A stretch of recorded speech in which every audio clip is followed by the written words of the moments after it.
काय बाई त्या काल ग त्या गुरुवारचा साहित्य घ्यायचा होता. बाजारात गेलो ना ग मी. बाजारात गेलो अगं त्या हारवाल्याच्या दुकानात ग एवढी गर्दी होती तिथं. तेवढंच बापे तेवढ्याच बाया टोन दिसत त्याचा. मग एक ठिकाणी मी केली घ्यायला गेलो. अगं केलीच नाही ना ग. 60 रुपये डझन केली पण केलीच नाही भेटली ती. मग ना ती फला तरी काय ग बाई ती पाकिटात बांधलेली एवढुंडली ती फला ना बाई ती पाकिटातली फला आणली. मग ते गुरुवाराना ते धानकीची इथं ग गेल्या वर्षी गेलो होतो ना. काय बाई तिची गंमत.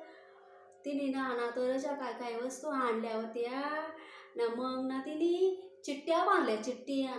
आणि मग ते चिट्टी एक एक उचलायची ना बे. कोणाला विंबर साबण लागते, कोणाला रिन साबण लागते, कोणाला शॅम्पू लागते, तो कोणाला काय बे लागतंय. सगळ्या बाया हसायला लागल्या ना ग बे. आता काय आहे जिथं जाशील तिथं बया देवाच्या ठिकाणी पण त्या टिका टिका टिका करीत याल. पण ती अशी बोलली का आपल्या बायांच्या आयुष्यात काय ग असतंय. जेवढा हसू केलो मजा करू त्याच बये तेवढंच ना ग. मग त्या बये गुरुवारांच्या त्या गेल्या त्या धनकीच्या इथं. आणि मग बाई मी त्या लक्ष्मीला हात जोडलो. जय लक्ष्मी माता बोलून आणि निघून आलो बाई.